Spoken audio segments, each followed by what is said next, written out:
Hello, everybody, and welcome to this episode of Determinate Content. Today, we got with us a really nice guest, Jody Azzouni, who's professor of philosophy at Tufts University. He's the author of many books, including Talking About Nothing, Numbers, Hallucinations and Fictions, Semantic Perception, How the Illusion of a Common Language Arises and Persists, and, of course, the rule-following paradox and its implications for metaphysics, which we are talking about today. So the way we always start these interviews is I ask, what is the point of philosophy and how did you end up doing it? So if you could answer that as a warm-up question, that would be really nice, if that's a warm-up question. Oh, okay. Well, that's one of the hardest questions. What is the point of philosophy? Some of the old answers are not bad answers. Conceptual clarification, that's a big answer. And it's a correct answer much of the time, because our concept in language, and our language is a artifact, an evolutionarily designed item that's as good as the human back. And the human back is not great. So, it's something that's progress and often needs to be tooled and fixed, or at least stared at. And we do that in philosophy. So that's one thing. Another thing is a kind of broadness that often occurs. So, for example, you say, well, mathematicians do mathematics and physicists do physics. And exactly how does the philosopher come in, leaving aside the conceptual clarification business? And the answer is often cross-disciplinary. Look, what's going on here is mathematicians are doing something to gather a lot of knowledge. Physicists are doing something to gather a lot of knowledge. And what they're doing doesn't seem to match up exactly. And when you look at it, you say, wait a minute. And again, if you're a physicist, you're too busy doing physics. You're a mathematician, you're too busy doing mathematics. So you need somebody with time on their hands. And that's often the philosopher who comes in, and hopefully they know enough both about mathematics and physics to fruitfully say something comparative. So that's kind of the picture I have of the point of it. And how I got into it is the way a lot of people get into whatever they do. It's usually by accident. And in my case, it was by accident. I came into college intending to be a novelist and a fiction writer and a poet, which I've managed to do anyway. But I majored in philosophy because I didn't like the requirements that the English department imposed on their undergraduates. Too much Beowulf and Jane Eyre, and I just couldn't stand most of this. So I majored in philosophy, which thankfully had very few requirements other than a certain number of courses.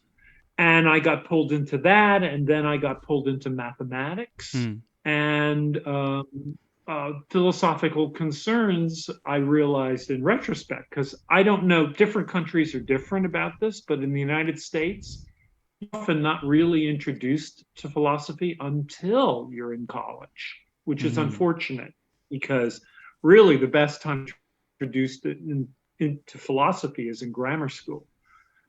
Your mind is, in a way, the most flexible and the least prejudiced at that point.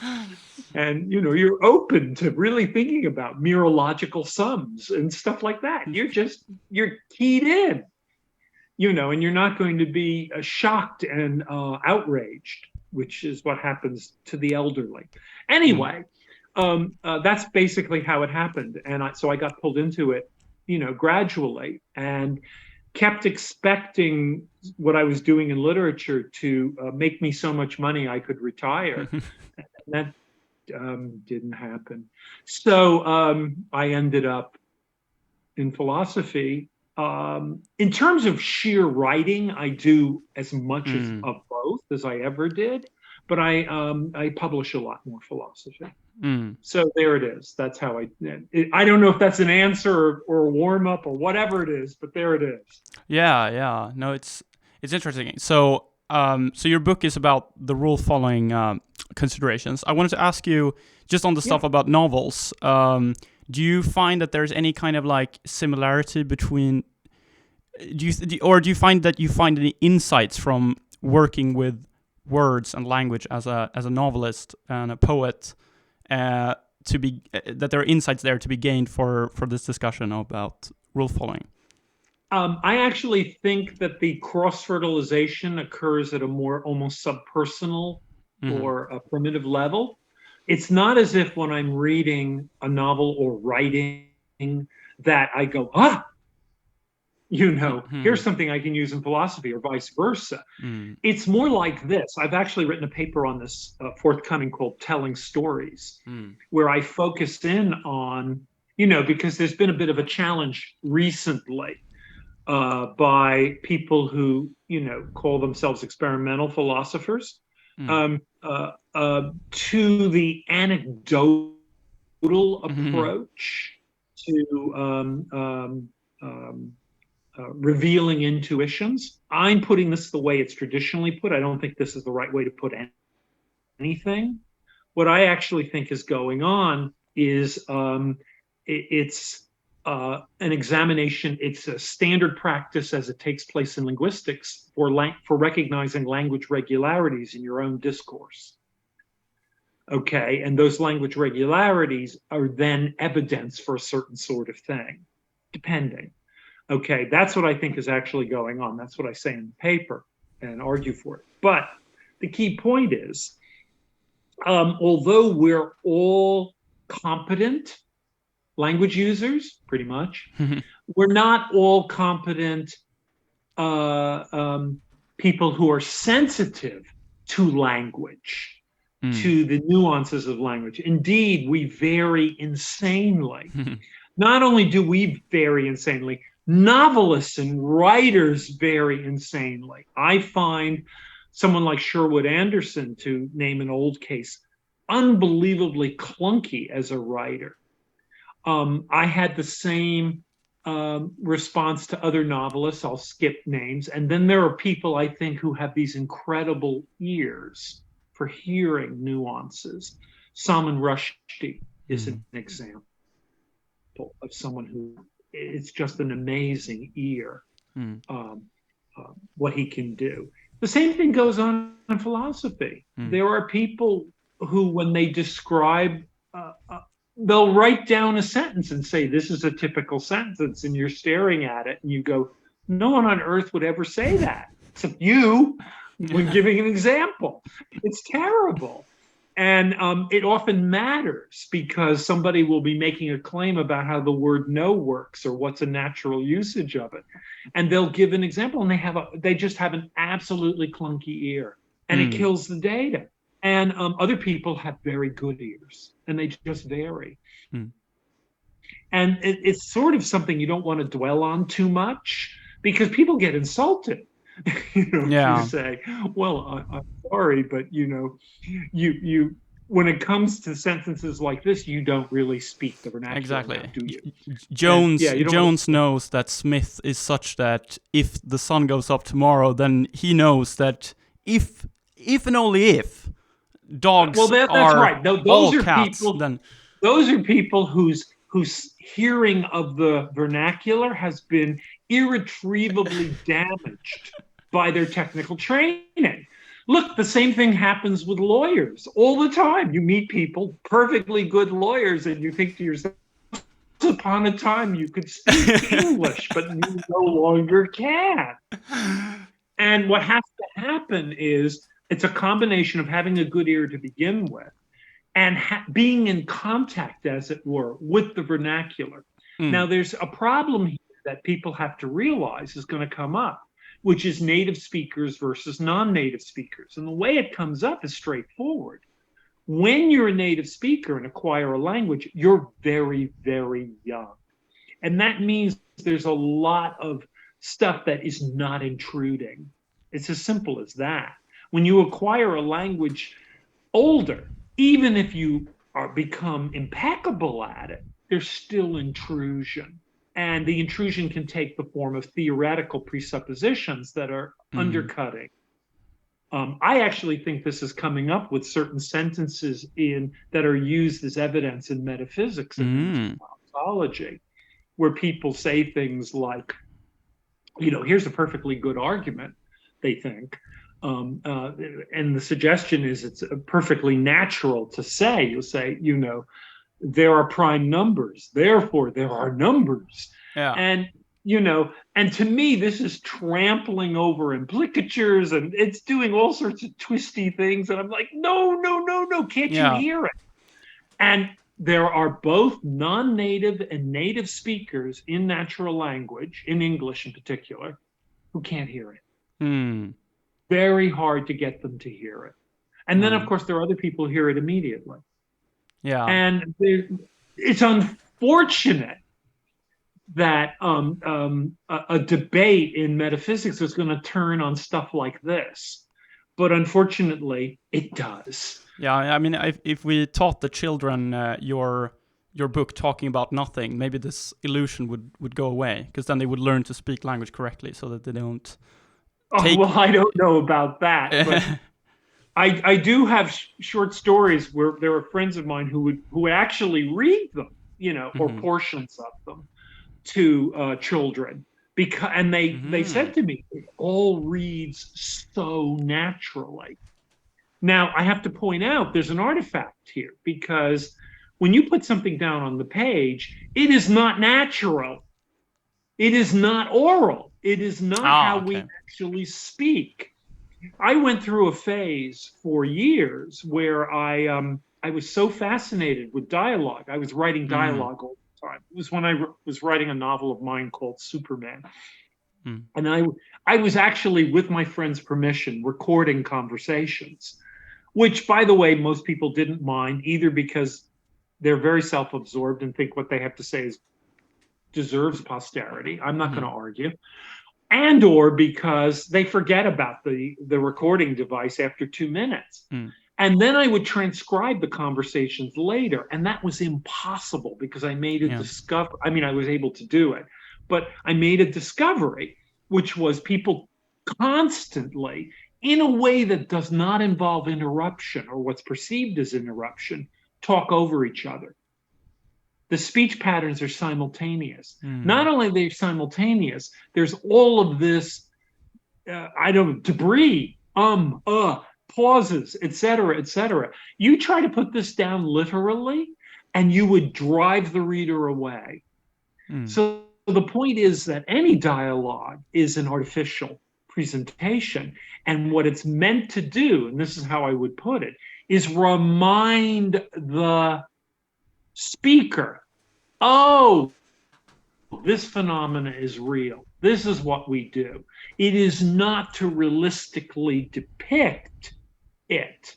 That we don't do that. We don't do that in movies. We don't do that in television, and one of the things you learn is if you're having a conversation with each other and it's being recorded, you handle it a little differently than you would if you're just hanging out. Because when you're hanging out, you speak rapidly, key into each other, you interrupt, without interrupting. It's not perceived as interrupting if you're, but it's just not the same. It doesn't look the same as what's written on the page. Yeah. Anyway. Yeah. I mean, I suppose I've tried to transcribe some of these interviews for Determinate content, but it doesn't really work because you have to rewrite everything because there's so many like pauses and ums and that sort of stuff. That's right. Yeah. Occasionally you run across an interviewer who doesn't do ums and pauses. And that gives you a certain impression. Either they're really rapid fire, even though they're not really that rapid fire. It's just there aren't all these pauses and ums. The other thing that you'll experience them, I remember somebody in graduate school was like this. And you'd say to the person, you talk like a book. Because that's what it came across as. Yeah. But that's the rare case. That's the That is not a natural way of speaking. Well, I think I'm going to try to give that a shot because I actually have some written down questions for you. So, all right. So now I'm going to read directly from the paper. Your book is on the rule-following considerations, and you argue against a straight sociological solution to the problem. Could you say something about the rule-following considerations and why it is often taken to support a sociological conception of language, instead, say, a correspondence conception of language? I hope that was very clear and that read like a book. Well, that read like something you wrote down, and so I'm assuming, of course, that you did write it down. So this part of it is basically me just transcribing what Kripke has done. Okay, this is Kripke's presentation of the rule-following problem, which was his attempt to interpret Wittgenstein. And there's a lot of controversy about whether he did so. My interest was because I saw the rule-following problem as Kripke presented it as a problem. I'm certainly willing to give Wittgenstein credit, but ultimately I did not want to get in historical weeds of the question, is this Wittgenstein? In what ways isn't it? How is it deviating? I sometimes do a little history, and it is very hard work. So I wasn't going to do it here. So anyway, the rule-following considerations are points that Kripke makes where we start out with this kind of almost intuitive picture. Oh, you learn a rule and you follow it, and the rule guides you to all these future cases. And then what he does is he starts to look for resources in us psychologically. This is how I want to put it. And the resources are either phenomenological ones, right? Or they are dispositional ones. They could be subpersonal. They could be something you have access to through consciousness. And the Kripkean argument is you come up short.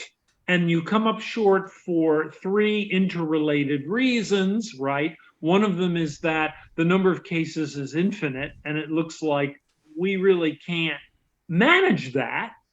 It looks like built into our grasp is a way of dismissing mistakes.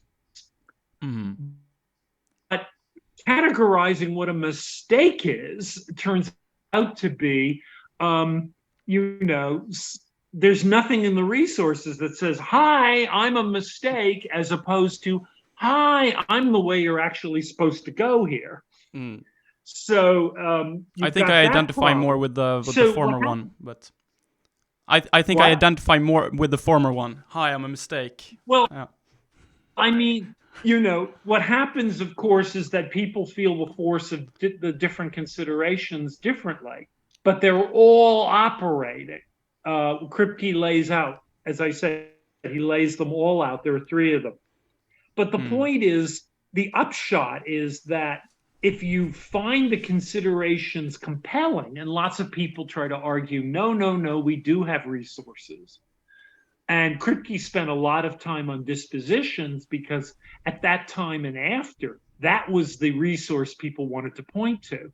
Wittgenstein spent a lot more time talking about the phenomenology. But in a way, the reason why Kripke doesn't talk as much about the phenomenology was because everyone kind of bought, even people who weren't Wittgensteinian, bought the phenomenological argument of Wittgenstein. So he didn't have to, that was an open door. So he didn't have to bother. But the upshot is no resources. So what happens is, the intuitive idea is I have an external rule that I just can use as a guide. And now the problem is, but I don't have any resources to make this external guide work. And so what happens is, the way Kripke interprets it, that's where the sociological conception comes in. And that, so I call these the grounding facts. If we had the resources, those would be the grounding facts for explaining how we follow rules. And those grounding facts will also ground a traditional correspondence picture and a bunch of things. And they all kind of go. And then what you introduce instead is a community practice, where the community practice introduce correction and things like that. So mistakes get constituted, as it were, by other people telling you you're wrong. As opposed to there being some objective fact of the matter that you're wrong. Okay. And so that's how the picture becomes compelling. And given Kripke's presentation, for that matter, given Wittgenstein's presentation, it looks very compelling that the sociological approach has to be right, that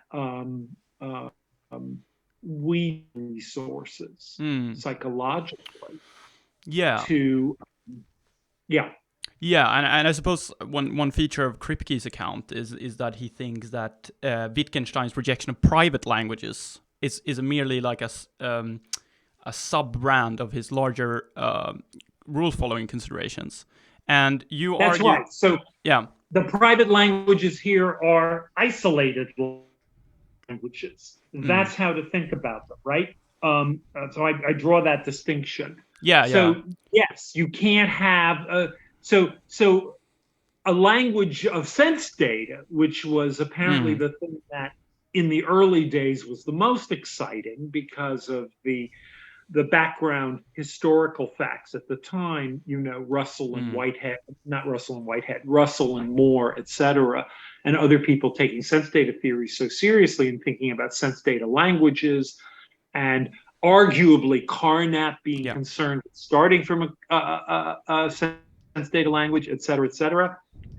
And what the rule following suggestion, as Kripke interprets it, kind of knocks all that out because those would have to be isolated languages. Exactly. Right. But you argue in your book that private language is possible, that the rule following considerations do not knock out that sort of stuff, or at least isolated languages. They don't knock out another possibility, which is essentially and by the way, this isn't a case of a person consciously relying on a standard. That's not my solution. The solution rather is that they enjoy success.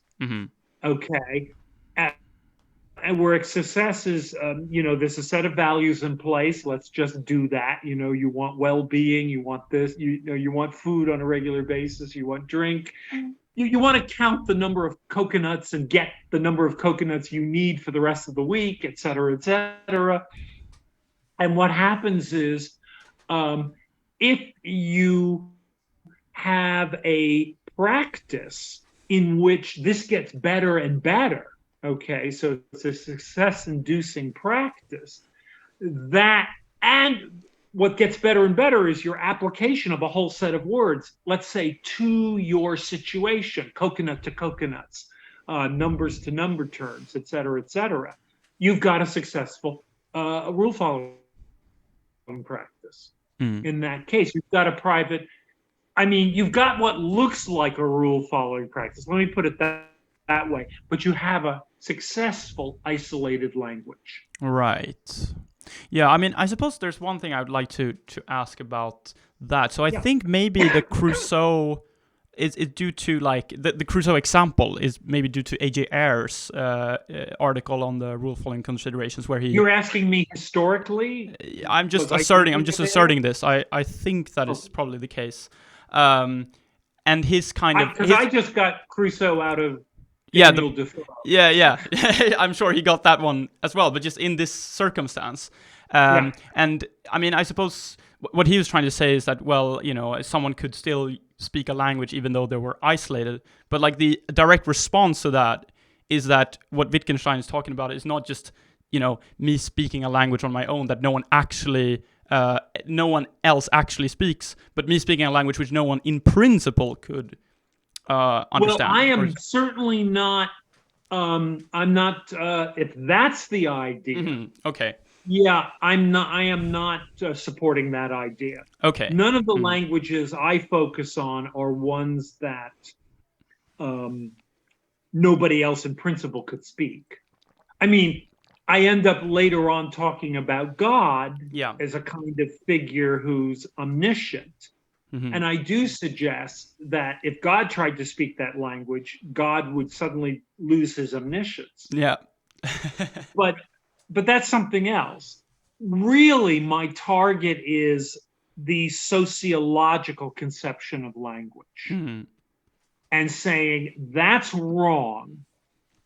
And in point of fact, we can look at someone on an island who's engaging in arithmetic. There's an objective question that we can pose based on their success curve, how well they're doing it. And that has nothing to do with us imposing our own picture on them. Yeah, right. That would be a way I could put it. Yeah, and I mean, in the book you have these like 5 different Crusoes that you investigate. And what do you think is the role of these? Because when I read it, it almost felt like a state of nature thing, where we're looking at like how could a society that is much more primitive and that has much less resources, how would that look, and what can we say about like our current society and our current practices from that? And I was just wondering, like, do you think these are, because they're not empirical? They're not empirically based. It's just kind of all thought experiments. It's just thought experiment. Yeah. So what is the status of them? These Crusoes? I do cite developmental literature and talk about it and bring it in, but no. Here's what they're doing. Actually, the game is the following: we speak the language we speak, right? Contemporarily. My view is ultimately, there's a way of looking at this. These have to be dispositional languages because there are no other resources we have.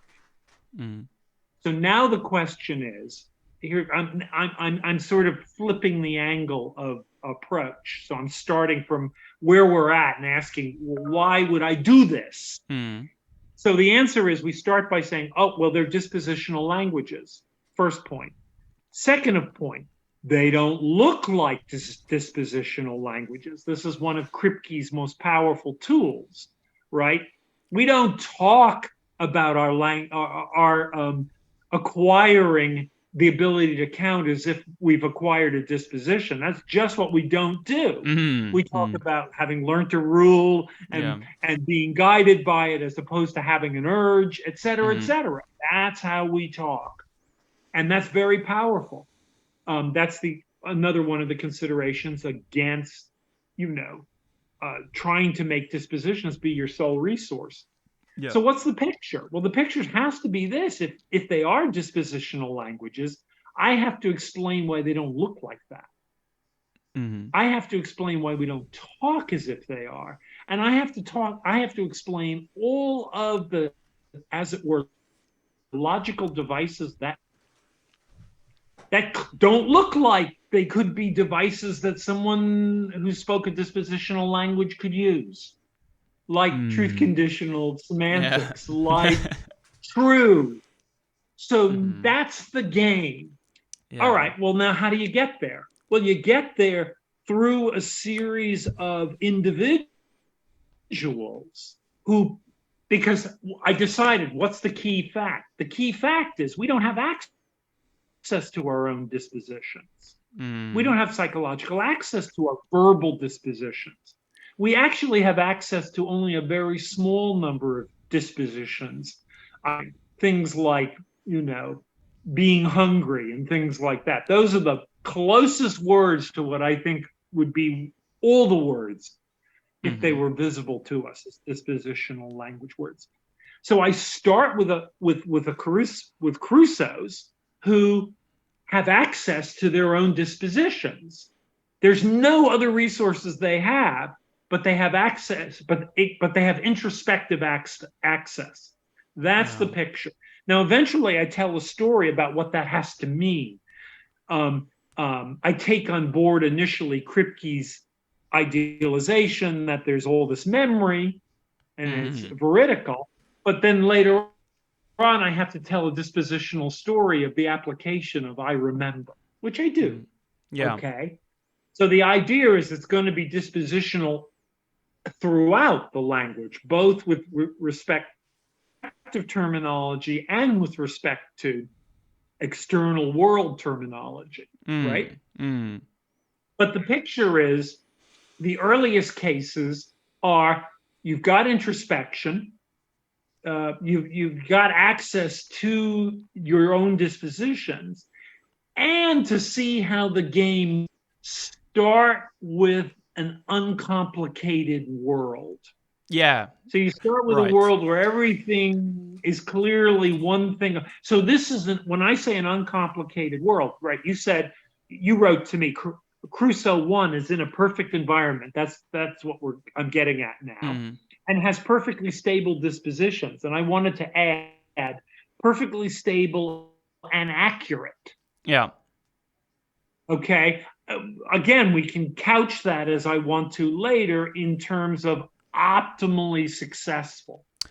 Yeah, I guess that the success curves and the stuff comes in at the later Crusoe stages, I suppose. Right, it comes in when you've got Crusoes whose performance can get better or worse. Right. Yeah. But the first one, it doesn't get better or worse. It's just perfect.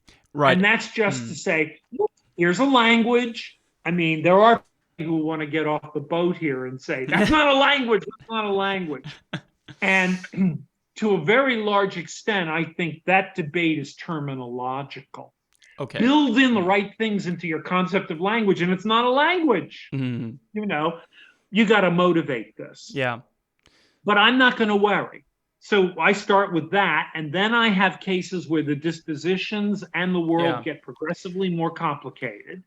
Right, but I think, it should be, I think we have to elucidate what this notion of a perfect environment means. So the way I interpreted it was that sort of when God is carving out the natural kinds of the island which Robinson or Crusoe is on, he carves it out. You can be on a first name basis with him. Call him Robinson. Yeah, Robinson. Yeah. He carves it out in such a manner that like coconut is one kind, and then like grass is another. But it's not as if there's like this kind of grass and coconut is like wildly disjunctive or anything like that, and it's much more complicated on the base level. It's just that it's when Robinson calls coconut, he's gonna get at a natural kind, and when he calls grass, he's also gonna get a natural kind, and he also has the right dispositions, and he applies this correctly. So thus he has like a perfectly like joint carving language, as you say nowadays. That's exactly right. And so the key, there are two things. One is Robinson has the epistemic resources. Mm-hmm. He doesn't get fooled thinking, oh, that was a coconut when it turned out it was a yucca nut. Mm-hmm. Right? So that's the important point. Nice carved world and perfect epistemic resources for matching the words to the word. Right. And the thought is that in this case, because I guess the Wittgensteinian problem of the private language is that you're not going to have any criterion for correct application if you're on your own and using your own language, right? Because there's but you're saying here in this first case you won't need one anyways because you will always be right. So exactly. So it lapses. That kind of lapses, and then that shows you what the second Crusoe is doing. Because then I just give him two languages: one language when he's tired, one language when he's not. Yes. And now we can get a notion of mistake going. Yes. So it's not our contemporary notion, but it's a notion because, Robinson's going to want to, he makes a distinction between the two languages. And I explain it again in terms of success. He simply has less success with the tired language than he does with the well-rested. Okay, that's interesting because the way I interpret it, I might be wrong. I thought that he has access to his dispositions and he knows when he's on the well-rested disposition when he has the That's well-rested right, he can disposition, and he can tell that, and then he just defines correct application as whatever comes out true in the well-rested language. But I don't know. Yeah, He can. he could can. do that. Yeah, he could do it. He could do that. That's an option for him. Mm. Right. The game, when you look at the different Crusoes, the different Robinsons, is you ask what resources do they have to make what kinds of distinctions. Yeah. And what you've just said, he could do that. He could basically decide,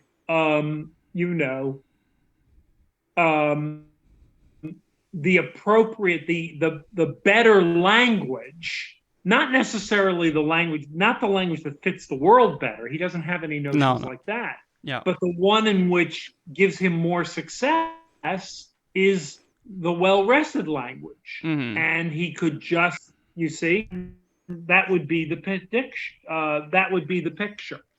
Yeah. So I mean, he could call that correct, but all correct would mean here was more success. I mean, the thing is that the tired words, they're not misapplied. They refer to what they refer to. Yeah.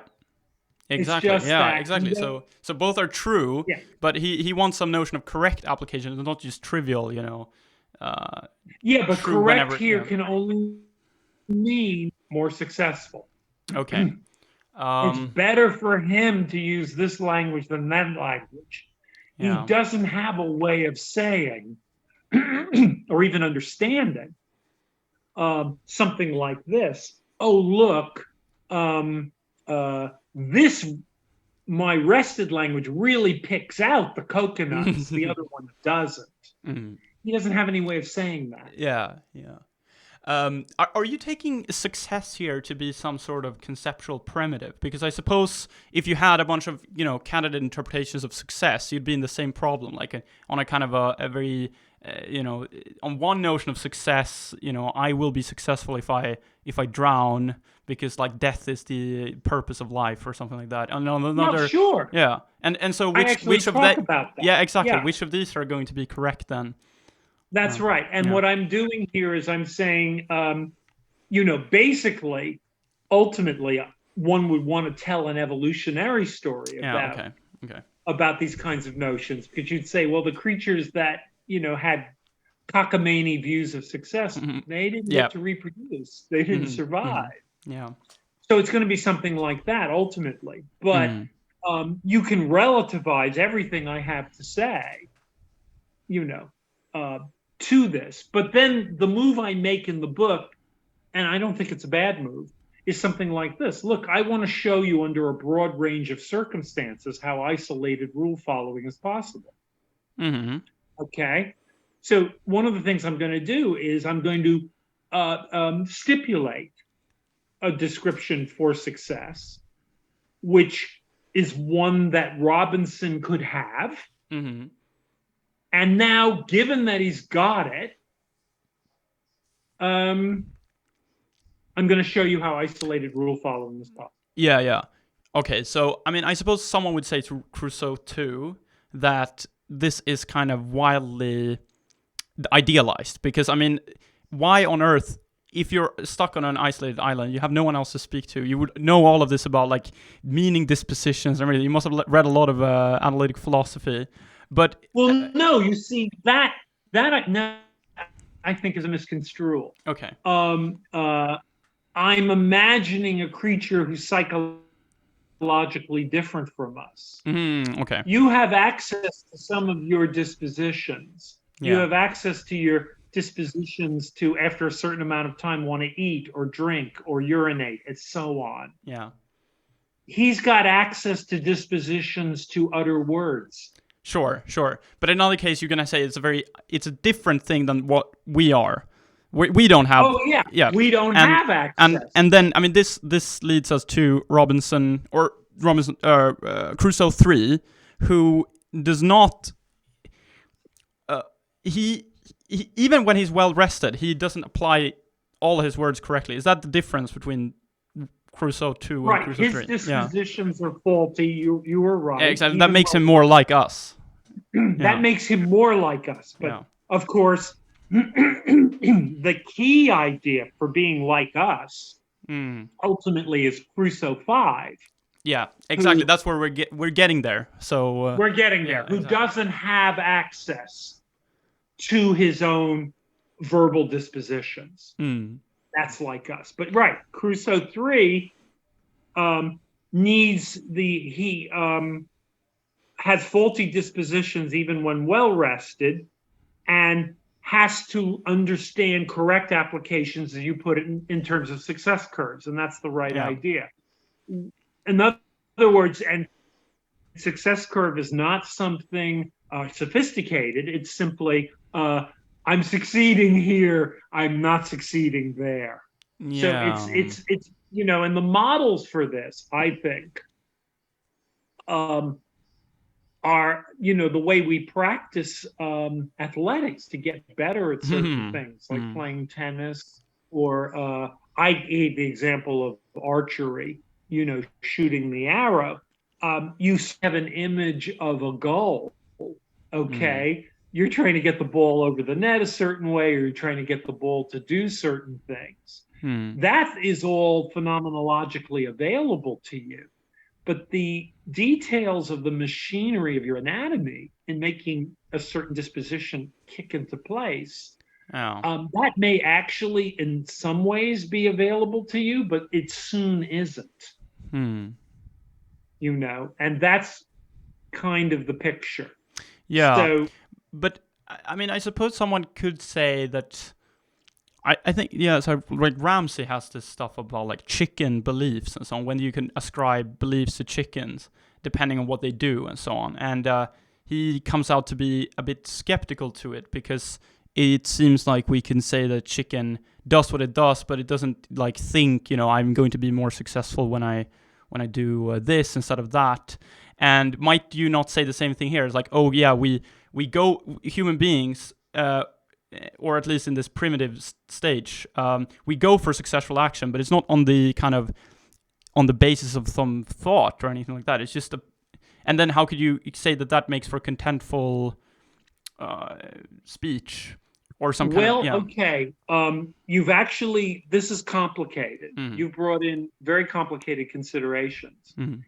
So not to advertise myself too much, but I had a book that came out in 2020 called Attributing Knowledge. Okay, and one of the things I focused in on is propositional attitude talk, right? And I, in particular, focused in on attribution of propositional attitudes to animals. This is the issue that you're mentioning. And so one of the things I focused on was not Ramsey, but Malcolm. Okay. Where Malcolm says at one point, you've got Rover chasing a cat. The cat goes up the tree. And most of us, by the way, the folk, if you want to call it, would say something like, there's Rover at the base of the tree barking and going up, We would say Rover thinks the cat went up the tree. Rover believes the cat went up the tree. That's true. I think we might even say Rover knows the cat went up the tree. Yeah, definitely. Okay? Yeah. Malcolm thinks we should be embarrassed to say this. I think he actually uses the word embarrassed. Very arch. And part of the reason is because he thinks there has to be he's actually making a semantic claim, whether he realizes it or not, that propositional attitude is not a misnomer. You are attributing a relationship to a proposition when you say Rover knows the cat went up the tree, believes the cat went up the tree. I think that is just wrong as far as the semantics is concerned. Here it is. Again, this occurred before you started recording. It's an implicature that Rover, that when you attribute an attitude, that the concepts that are being described by the terms in the attitude ascription are actually psychologically realized in the being. They don't have to be. Rover can know the cat went up the tree without having the concept of cat, without having the concept of tree. Does Rover have no concepts? I think that would be extreme. Rover certainly has concepts, and there would be some subtlety to figuring out what concepts those are. They're not our concepts, but he has concepts. So that's what I would want to say about Yeah, that's that. true. I agree with that completely in principle. But I was thinking here more of a practical case. So think about like maybe Crusoe 4 or whatever, who's looking at this like yucca, and he's like, this is gonna taste really bad, so I'm not gonna have this. Then like, what would it take for me to describe that as saying he knows that he's now under the meaning disposition to apply yucca to yucca, and okay, he doesn't have to do that. Yeah, but he has to have. When I say he can say things like, see, with us, because we don't have psychological access to our own dispositions, if we start talking about our disposition to apply a word, we're metacognizing. In fact, we're theorizing. Yeah. He's not theorizing. He's not metacognizing. No. Because he's got direct introspective access to the word. So that's what I'm going to say. You're making him sound awfully intellectual because you'd have to be. Exactly. I have to be because I don't have direct access, but he can just kind of see it directly. He can just see it directly. But what about Crusoe? What about Crusoe 5? Because we're jumping one. Different. We're jumping one now, but I think it doesn't maybe matter that much for this purpose. So Crusoe 5, he doesn't have any or he has very little introspective access. He has our introspective exactly. access. Yes, very little. Very little indeed. Yeah. That's right. Mm-hmm. And in his case, he cannot, and he does not talk about meaning urges, and he does not talk about dispositions. He'll only do that if he becomes Christian Crusoe. Then he starts doing philosophy. Yeah, that's right. Then he can end up that way, but otherwise, no, he won't. And so he'll be like us. He'll externalize. That's the claim. So he'll end up talking, I claim, about coconuts and yucca nuts, and that he's gotten better at telling the difference between them, etc. He's going to get an appearance reality distinction. Yeah. Could you say a little bit about this appearance reality distinction? Because this is going to be a pretty basic thing that he's going to be able to recognize. And it's not going to be any kind of semantic thing that he knows that he's not using the word coconut correctly or anything like that. It's just that he sees something and he thinks he knows that he thinks it's a coconut, but it's not. Or he can at least acknowledge that possibility. Well, for one thing, he can't distinguish the languages he's... Yeah, exactly. On one view, he's like the earlier Crusoes. He's got a sequence of disposition languages which change. Yeah. But since he has no access to any of that, he doesn't think of himself as changing words or anything like that. So he's like us. When you can argue that as you get to apply a word better, it's not that the application conditions are changing, but the word is the same. It's that the word is changing. Yeah. Okay. But that's not how. This isn't something that's going to naturally occur to us, and it's not going to naturally occur to him either. So he's going to see it as, oh my God, I thought it was a coconut, but it's a yucca, and that's terrible. And so that's what's going to happen. So that's where the appearance reality idea comes from. But what's important to realize is that from the point of view of the person who says what's really going on here is a question of languages, this appearance reality distinction is an illusion. Yeah, exactly. Yeah. It's not real. It's not that that you have access to or even have a concept of a coconut itself, as opposed to the appearance of a coconut or anything like that. You've got a series of languages, but your way of thinking about it is this. Exactly. So on this view, he would go up to in the first case, he'd apply coconut star to coconut, and that would be true. But then he just changes language to like coconut, so it just becomes coconut, and it's also true that it's a coconut. Before it was true that it was a coconut star, now it's true it's a coconut. But he hasn't learned anything. He's just changed the way of speaking. On this view, Yes, yeah. On But this he view. thinks That's that coconut and coconut star are the same words. Like that's because That's right. he can't even distinguish them because he's so That's right. yeah Because the words get individuated. yeah. If it's genuinely a disposition language that he's speaking, and I'm claiming it is, right? I'm stipulating it's my thought experiment. I Yeah. get to do this. So that's the language he's speaking, but he doesn't have access. Therefore, the words get individuated by the dispositions. Change the dispositions, you've changed the words. Yeah. But he has no access to that. So Yeah. for him, the words have not changed. So he Or has a much rather, more he can't coarse-grained. see that Yeah. they- Exactly. Yeah. Right. Okay. So And so yeah. now he has to capture the difference in some.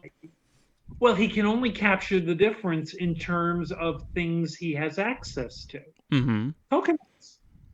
And what happens to him when he gets what he thought was a coconut or is a coconut, et cetera, et cetera. Right. The earlier version of the manuscript people pressed me on is I had him confusing coconuts with squirrels. And then people said that's because no one's going to confuse a coconut with a squirrel. Yeah. But you allow him to be very drunk, right? I did allow him to be very drunk. So that could be a possibility. Yeah. That could be a possibility. And Yeah. I mean, if in the contemporary setting about us, I think we speak disposition languages. I think that's the reality, the psychological reality. We don't have access to a different picture of language. Yeah. And from that point of view, take a lot of drinks, and you're not speaking the same language you were before. Right. And boy, that explains a lot. Yeah, I mean, I can use that to assure me that everything I say when I'm drunk is true. In the language I then speak, so I haven't done anything wrong. I haven't said anything false. Doesn't follow. Because we can still blame you for choosing the language. That's true. But I think this is pretty like crucial to what you're saying here, and your account of this, because I mean, I suppose that if you say that like, okay, you speak a different language, and what you're saying in that language is going to be true, that in some way means that you are giving up truth as a criterion of correctness in some way, because truth is just so easily attainable. So there has to be something else that counts as correct application, and presumably that's going to be you're speaking in the language that gets you success or something like that, or that carves at the joints in the more metaphysical way.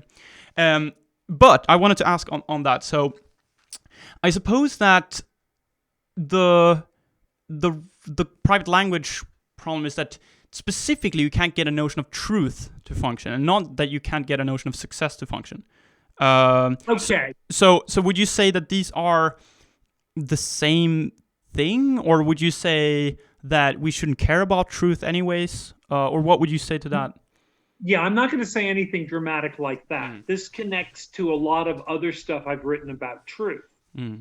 Okay. So to me, the word true is a piece of language.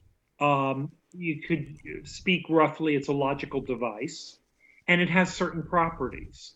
And when somebody talk about Tarski by condition, about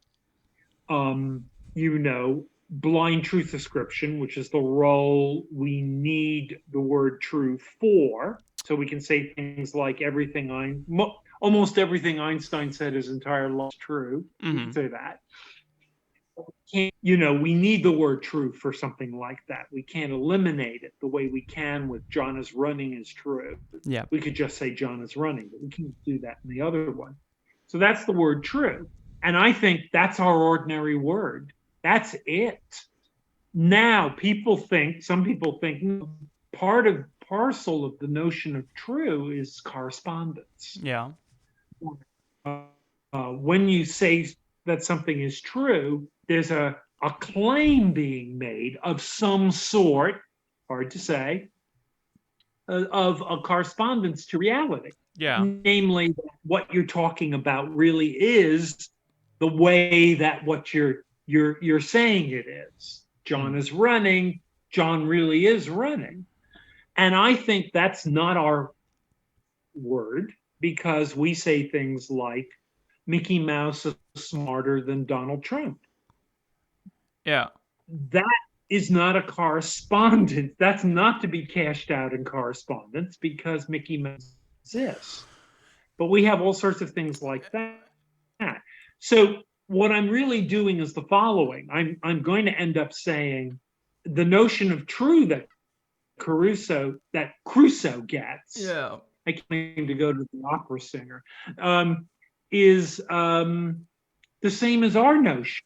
That's okay, but it's not a metaphysically weighty notion, and so expect it to do certain kinds of work, because it could never do that work, and it did that work. Presumably, that would also from that deflationism would also follow a rejection of like a pragmatist theory of truth, which equates truth with success. Because I mean, if you do that, then a lot of these like Tarski biconditionals are going to come out false, right? Because you can imagine that the example to which I put to you was like porcupines throw quills, as I heard, is like apparently a very, or it's not apparently, but like it's a very useful belief to have, because you're not going to go up to porcupines if you believe that, but it's strictly false.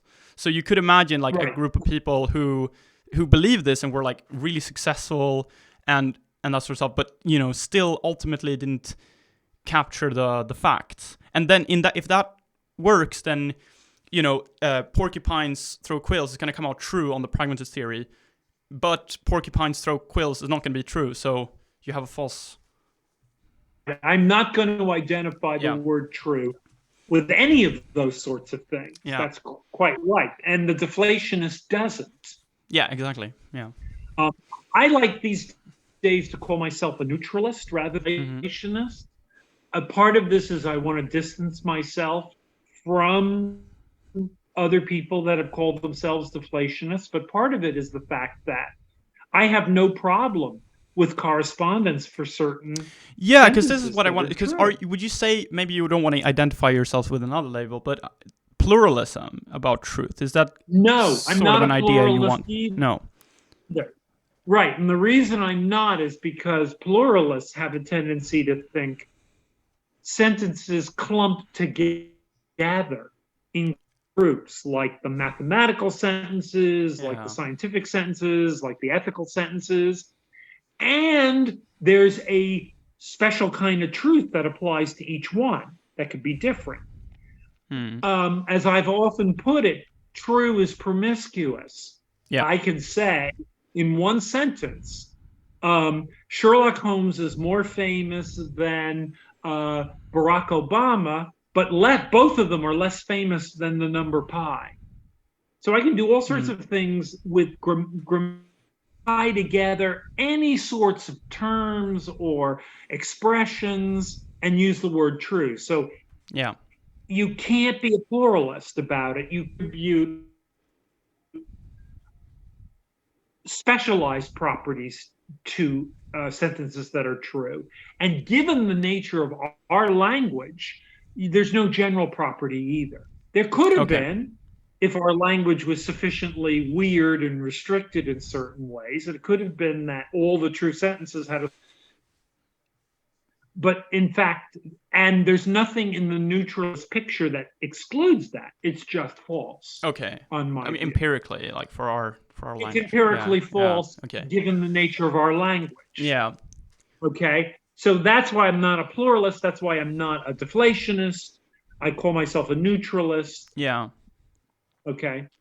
Yeah.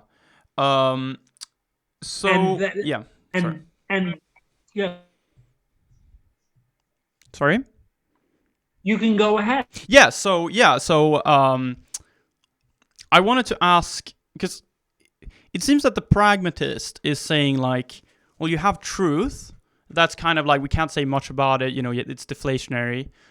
and therefore we should care more about success, like the success of the languages we speak. That's maybe the pragmatist picture. And then you have the metaphysical realist who also says, well, truth is also maybe sort of in some sense easily attained, but what we should care about is carving at the joints, or having like the right predicates or something like that.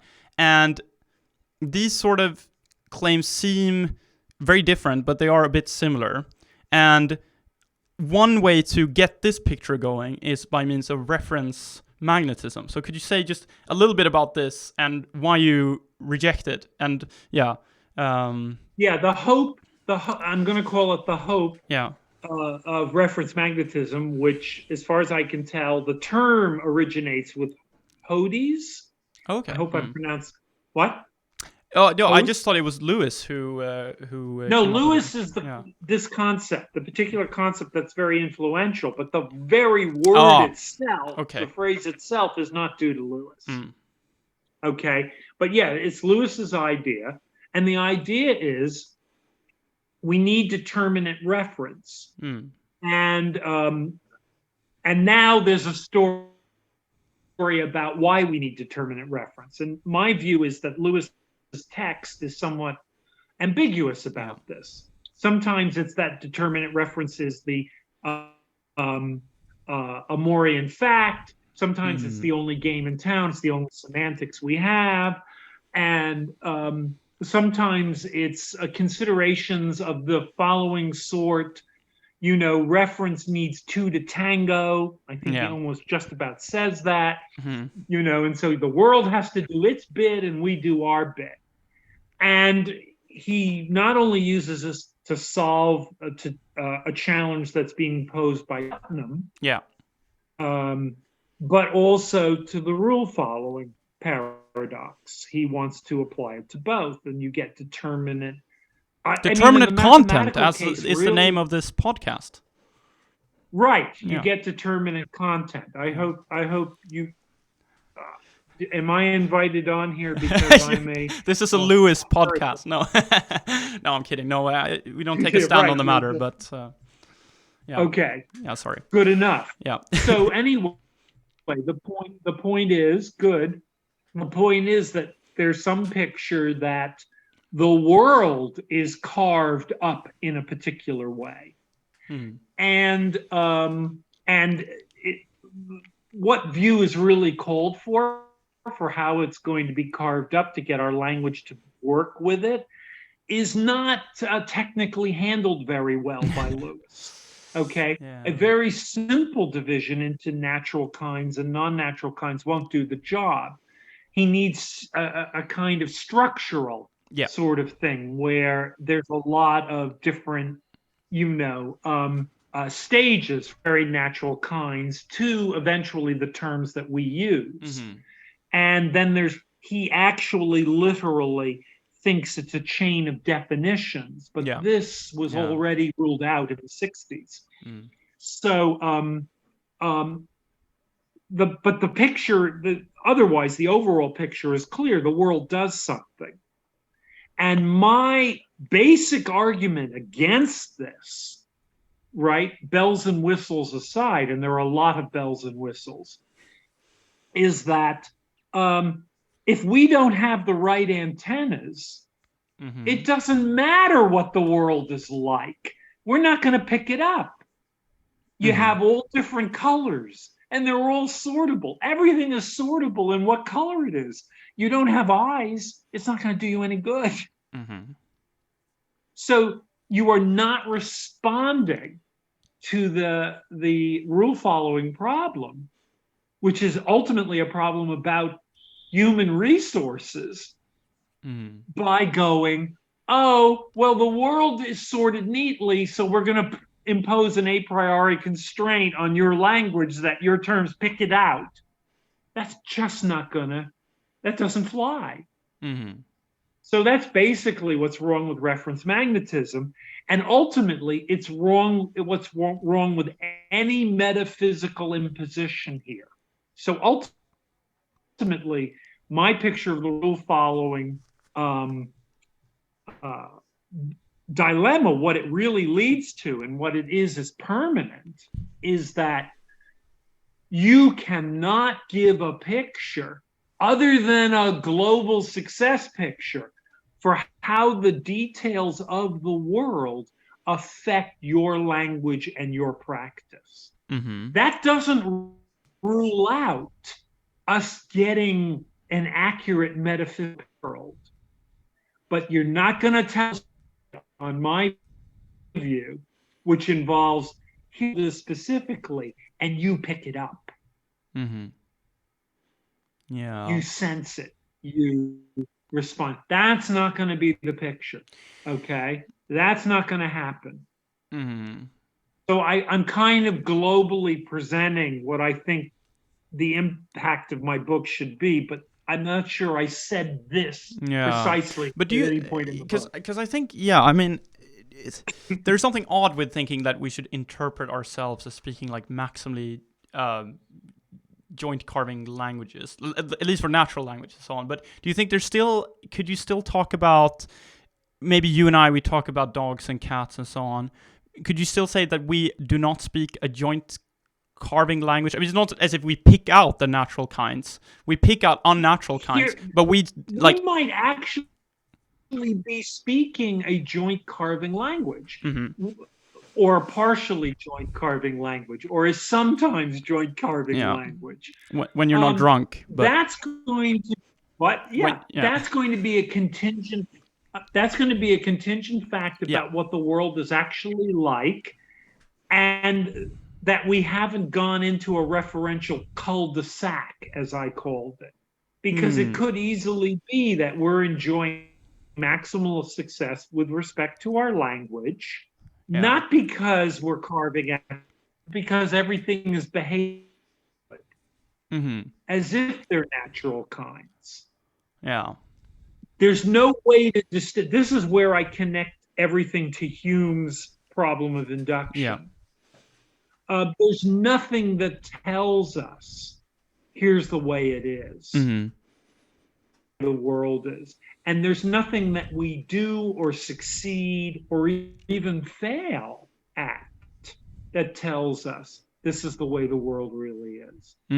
Because I don't stress this in the book because I tend to be optimistic, but it could turn out that you can't get a consistent rule following practice going, even though your terms would pick out joint carving stuff because of ill or bad luck. Yeah. Well, that's how like Lewis talks. I mean, he says like if the world is kind to us, we'll speak. That's the way of putting it. Yeah. But the point is that all that the world being kind and unkind means is, that our success is or is not connected to actual metaphysical facts. And the point is there's no way to know that. But do you think that there might be a fact of the matter, or are you just saying that's like nonsense, or that's not I out think of the there is a fact of the matter. Okay. I just said that to you now. I do raise issues about whether I really understand what I'm saying when I say that. Yeah, that's more the thing. Like maybe, I mean, there's I mean, there in which I understand talk of appearance and reality. If we're really speaking, as I think we are, disposition languages, for me to use appearance, reality the way I do to talk about the fact of the matter, all that stuff, the God's eye view, I'm sort of misrepresenting what my language allows me to say. But wouldn't that lead you to the claim that it's just metaphor? It's not, you're not asserting. No, anything. I see. Well, look, people can talk that way about metaphor. I have a problem because I think of metaphor linguistically. I think metaphors are actually very specific sorts of things. And this isn't a metaphor.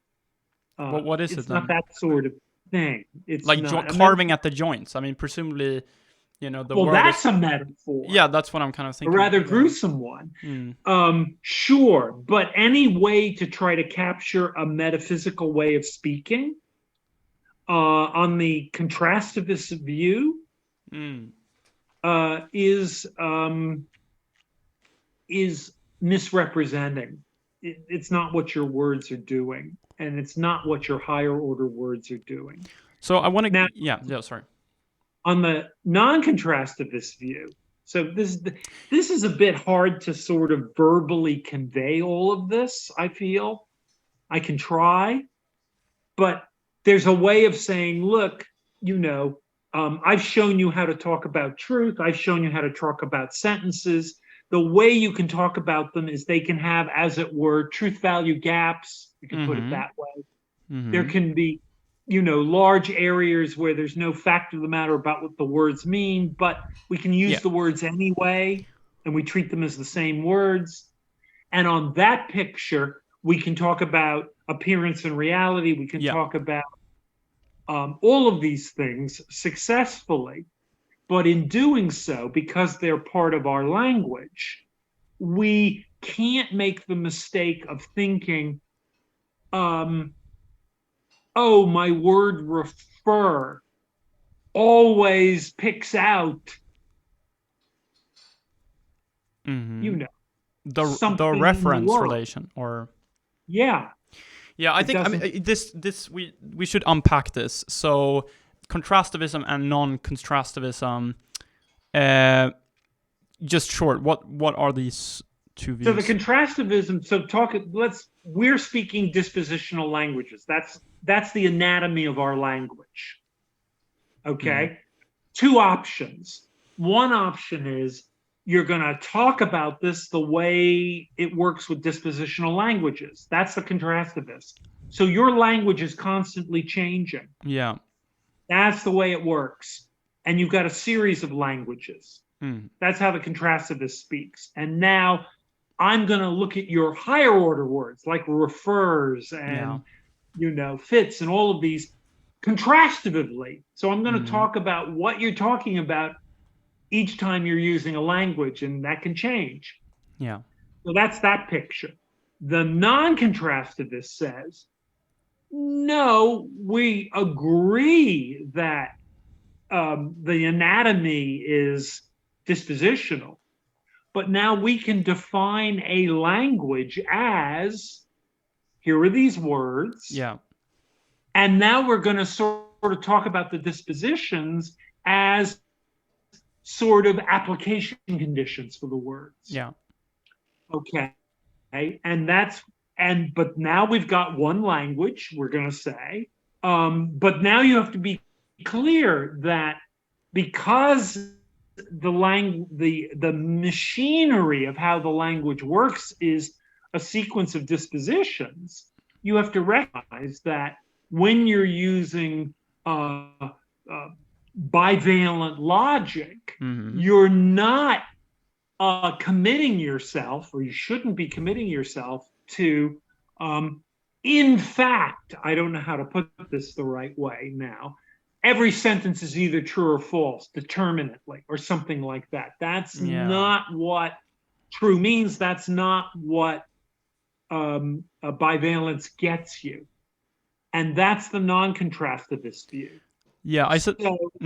So just to bring out the distinction, could you again think about if I get drunk and I apply cat to, like a dog or something, then on the contrastivist view, then that sentence is going to be true.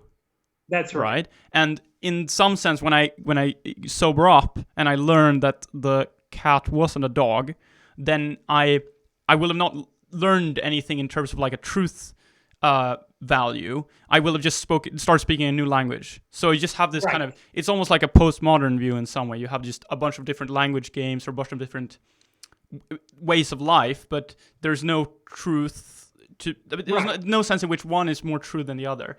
And then the contrastivist view has a much more coarse-grained individuation conditions for words in such a way that they can say, well, you're using the same word cat when you're drunk, and you're saying something false when you say the dog is cat.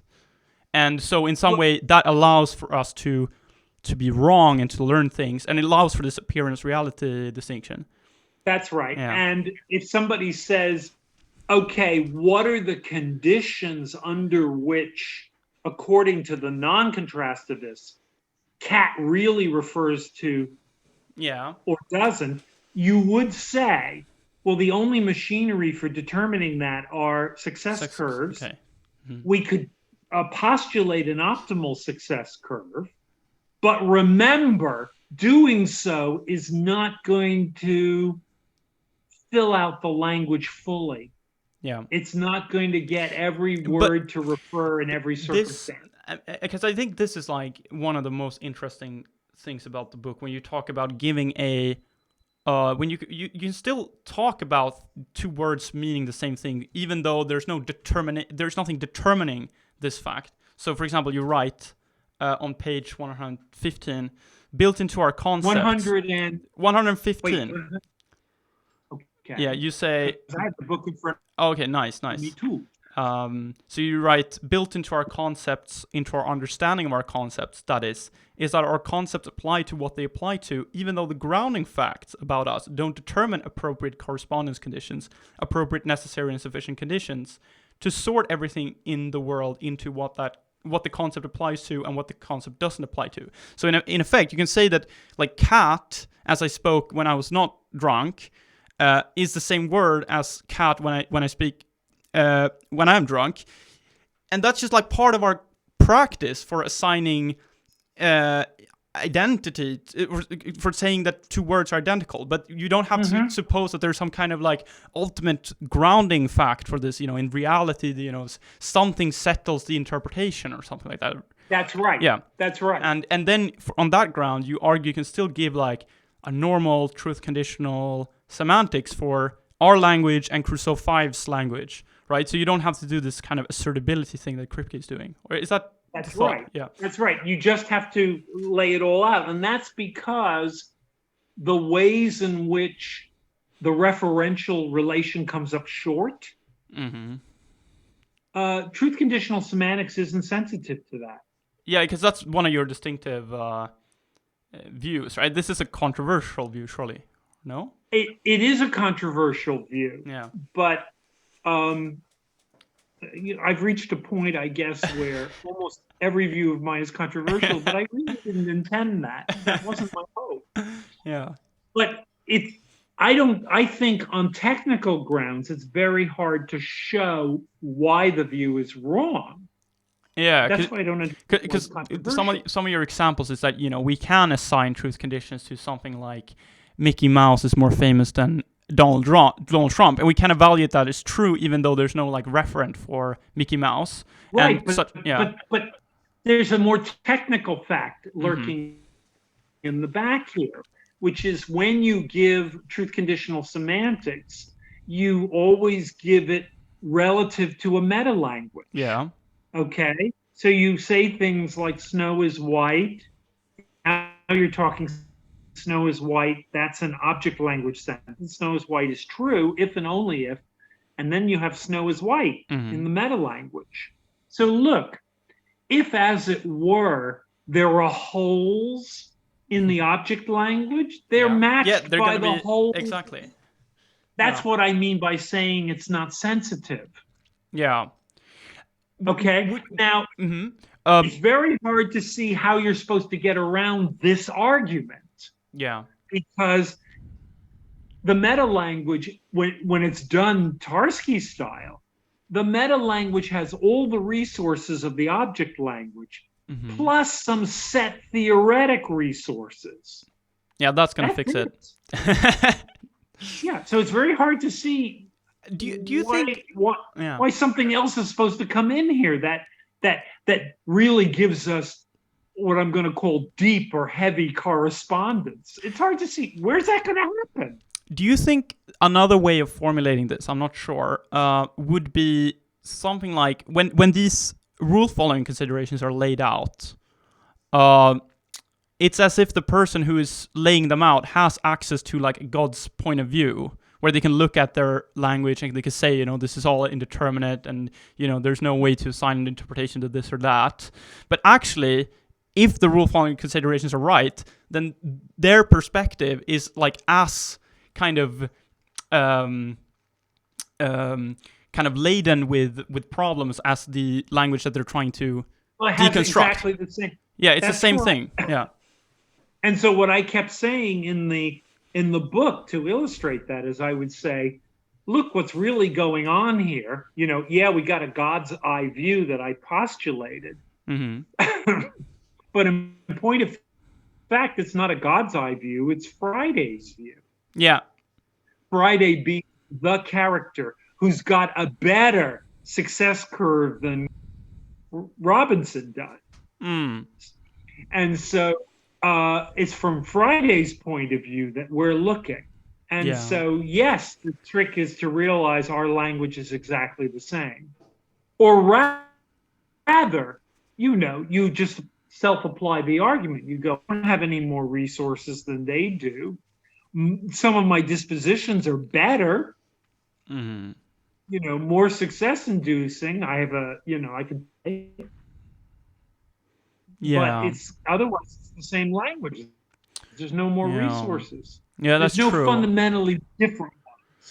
Yeah. Sure. I guess there's one question about how do we evaluate truth claims or claims about reality. And that's surely, I think everyone will agree that at some point you're going to have to use facts such about success and that sort of stuff instead of having this brute comparison with reality in itself, because it's hard to see how that would be possible. You said at some point. At some point. At any point. I think at any point. Yeah, okay. But what I was getting to is do you think there's a limit concept or something like that, or some sort of concept we have of the God's point of view? Because to me, it does make sense. I wouldn't say I ever use the God's point of view to evaluate anything. I just use my stupid monkey brain. But my stupid monkey brain kind of gives me some sense of the God's point of view. I'm not sure if it's intelligible, but it seems at times, especially when I'm drunk, to be intelligible. Yes, but I think the only thing you can come up with is optimally successful. That is the notion. Optimally successful. There's no way it fails to succeed. Unfortunately, that doesn't quite get you what you want. Yeah. Because what you really want is some sort of matching notion. Exactly. But I don't see how to give that to you. But I have it. I know how. I don't see how I could apply it, but at least I have some ideal or limit concept of this notion of matching. And at this point, what I have a tendency to do, which some people like and some people don't like, is I talk about cognitive illusions. Yeah. So my favorite example of a cognitive illusion is this one. I say to you, and you're going to agree, Hercules doesn't exist. Mm-hmm. And then I'm going to say to you, Pegasus doesn't exist. And you're going to agree. We both agree. There's nothing, they don't exist. We're not Meinongians, let's say. We don't think there's something else going on. So, but nevertheless, we cannot shake the feeling that we talked about two different things and said those two different things don't exist. Yeah. But of course, there are no two different things. If we're right, it's nothing. Yeah. I think that's a cognitive illusion. I think that's an aboutness illusion. It's unshakable. Mm. And you can tell a story about where it came from, but that's not. I want to say the same thing. Yeah, sure. Yeah, about matching. And I want to say I know exactly where that illusion comes from. It comes from our self-perception of perception. Yeah. Perception, our picture is, here's what we do. And by the way, nothing in vision science supports this any longer. Nothing. There's the world. It's laid out a certain. And we look. And As long as we're not the victim of an optical illusion, we see the world the way it's laid out. Our picture matches the world. Okay, that's where that illusion is coming from. It's not true. I mean, this is pretty. I know you probably will reject this label as would, but it seems pretty close to Kant's notion of the thing in itself being a transcendental illusion. That is something that is forced upon us by the mind when we think about like what is the explanation for something occurring, and then we go back to there has to be this kind of like unconditioned thing conditioning everything, and we get to like a thing in itself which is just not conditioned on any of our thoughts or any of our like categories.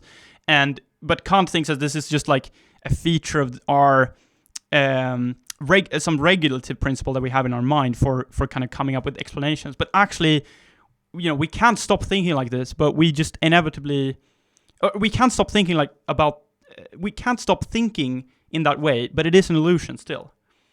Right. I like the Kantian analogy with the one rider, and it really is one, it's a big rider. Yeah. The rider is, Kant thinks, basically we're conceptually locked in to these illusions.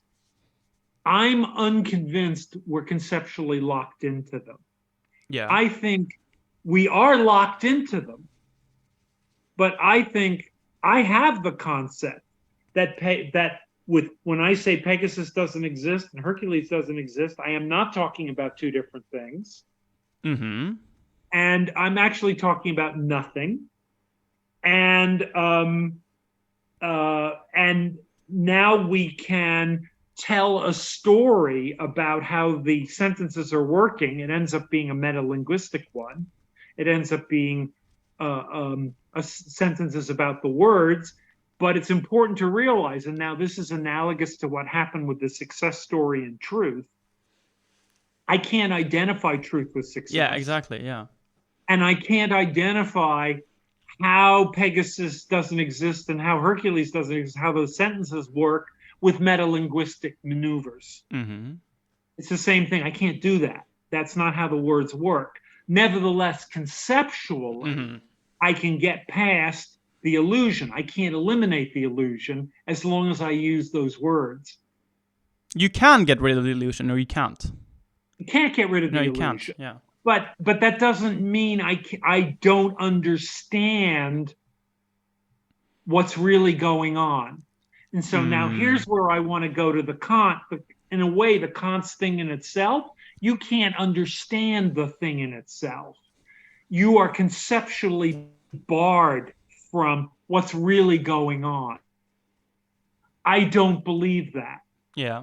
I believe metaphysically we can get to what's really going on. We're not going to be able to, we're going to understand it, but not in some of the ways in which we understand things. Now I'm going to use an analogy, and the analogy is quantum mechanics. At least to date, it looks like Feynman is right. Feynman said it at this point, don't worry if you don't understand quantum mechanics. I don't understand it. No one understands it. Yeah. There's a sense in which that's true, and there's a sense in which that's false. We're not clear yet, the sense in which it's true and the sense in which it's false. We need to get clearer about what understanding involves. It's a many-faceted thing.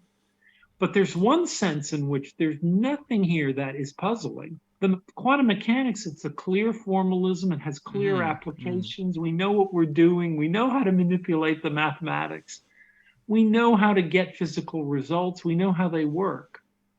The sense in which we don't understand is somehow this is not squaring with the way we conceptually feel an urge to picture it. Yeah. And that's the same thing as Pegasus doesn't exist. Yeah, there's some kind of inclination we have to model things in a certain way. So a lot of times spatially. Yeah, conceptually, but also like in terms of like spatial relations. So if I think about like Pegasus and Hercules, I think of them as like I'm kind of picking them out And That's then right. and They're that leads me located to in the different place. That's right. I'm That's locating part them. Yeah, and that kind of leads me to think that, well, they have to be there in some realm, in some kind of like Platonium or whatever is the third My realm or view, whatever. Yeah. my view is that that's why Meinongianism is so appealing and Yeah. so irresistible. Right. But also so many And that's views are like, I mean, I think yeah. maybe Platonism might be even Kantianism, the idea of of a world existing outside. I mean, Kant says like we only have space from the human standpoint. I mean, how is that like? Because standpoint surely is located within space. So I mean, that's got to be like either just trivially true, or he's kind of thinking of a bigger space where there's like we have our standpoint here with like one space, but there's a bigger space with things in themselves in that we can't access because we just have access to our space. But then that's spatializing something that's like not spatial from the start. So that's got to be as well some kind of feature of the way we model.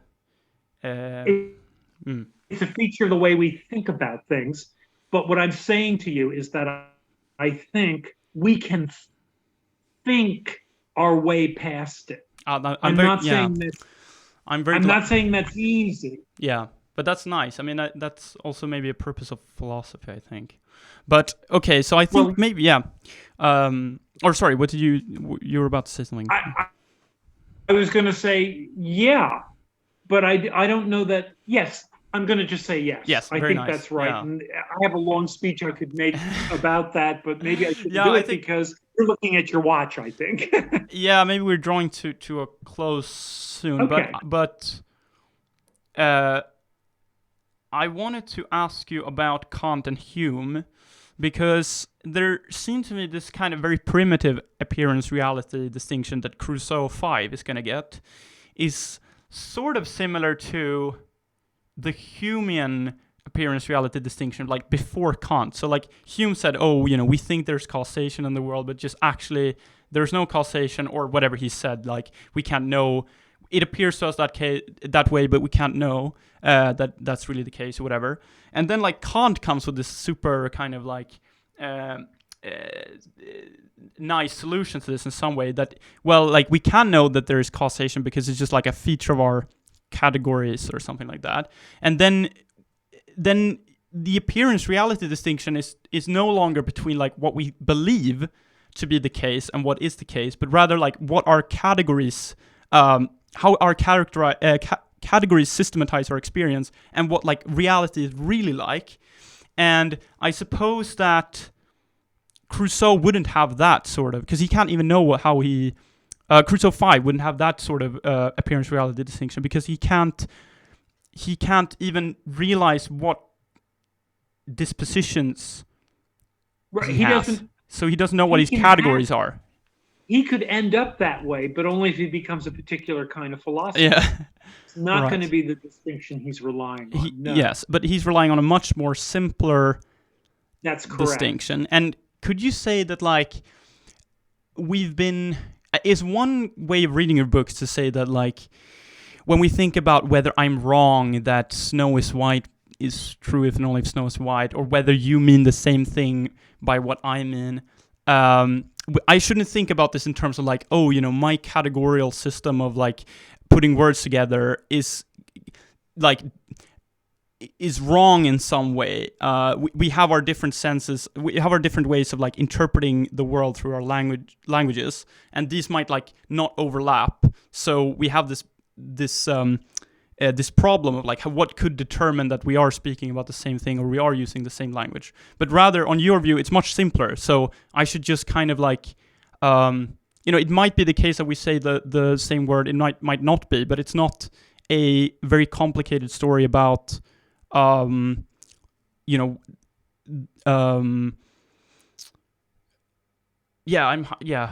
if you understand what I'm trying to say.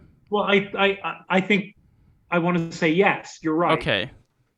It's not a very complicated story. Mm. I was also going to say, but I don't know if you were thinking about this, that the way I bring Hume into it isn't through appearance reality. No, I know, yeah. Through the problem of induction. But that it was something that, when you brought that up, it made me think of that. I don't know if it's correct. Like, do Do you sort of is this something you would take yourself to subscribe to, or? Not offhand. I mean, I think the reality appearance distinction that I'm attributing to isn't the metaphysical one we like. No. And that's true. Yes. I mean, I guess because the way, like, okay, so let me try to formulate this. So if you have the contrastivist view, then I go and I apply red to red, and I'm going to be right because that's just the way that red is defined. And so the question whether like red is really red, or whether I just kind of applied, whether it's just trivially red relative to my language, is going to be this question whether my kind of my language like latches onto the world, right? Whether like I really pick out like a natural. The contrastivist, there's no latching onto the world. The point is, right, the word applies because your disposition is to apply. Exactly. Yeah. But if there's if there's any question about appearance reality at all, it's not going to be whether red applies to red, because that's trivial. The question is rather like some very metaphysical thing about like whether my language carves at the joints, right? If there's any appearance reality distinction at all. Right, but the contrastivist makes no sense of that. Okay, yeah, right. So there's no sense to that question according to the contrastivist. The non-contrastivist thinks, I've got a distinction. Yeah. But it's not that distinct. It's not that. The distinction is not going to be metaphysical. Yeah. Anyways, so the carve at the joints distinction, it's what I said to you before. The best I can give you is, on the non-contrastivist view, is optimal success. Mm-hmm. That's all you got. The best you can give him, but you can, your mind has an illusion that there is something more. Right. Your mind has an illusion that your distinction is something else. And that illusion arises from a misdescription of your language, where we might say, here's the misdescription. You start with the non-contrastivist view, and then you treat it as completely filled in. Yeah. That's how you get that idea. But it's not filled in because there are no grounding facts for... There are no grounding facts to fill it in. But there are truths. Sure. Yeah. But yeah, before I had you on the episode, before I had Mark Jago on, who argues that truth is identical to the property of being made true. So he would definitely disagree with this. Because he would say that if anything is true, then it is also made true, like just by necessity, because they are the one and the same property. I take it he's not talking about the word that we use in natural No. language. He's giving like a real definition of truth, like not the concept, but the thing. Yeah, all I can say is I have no reason to believe that. Okay. Yeah. Yeah. So do you? Or I could also say, as people cynically say, nice if you can get it. Yeah. So it's I mean, it would be nice to hear what you think about the whole stuff about grounding. But perhaps that's for another discussion. That could be for another time. Yeah. I mean, sure, I have views about that, of course. Yeah. All right. Well, I think Sorry. No, that's fine. That's fine. Yeah. No, I think we've covered like most of the book, I think. Or would you disagree? No. Another, I think we covered a lot. Most of the book. I think given our conversation, people can say, "Oh, I get clearer about it," or people can say, "Whoa, I don't want to go near that." Yeah, or they can just say either reaction. Or they could just say, I read this book. Yeah, I'm an intellectual. But they haven't read it, actually, because they've just listened to this podcast. Oh, I wasn't going to accuse anyone. But but I definitely recommend this book to anyone who's, like, interested to... Okay, this is my plug for you. So Oh, That's okay, my thank you. yeah. No, but I like didn't know this was coming, folks. no, but I definitely like. It's a really nice book. If you're interested at all in the rule following considerations, you should definitely check it out because it has a lot of very interesting interpretation of or different ways of navigating this landscape. So I definitely recommend the book, and I thank you so much, Jody, for coming on today. It was a really nice discussion. So yeah. Thank you very much for inviting me. Determinate Content Podcast, a philosophy podcast about articles and books in metaphysics, metametaphysics, metametaphysics, metametaphysics, and metametaphysics, but also adjacent areas. Hope you enjoy the content. If you do, be sure to smash that citation button.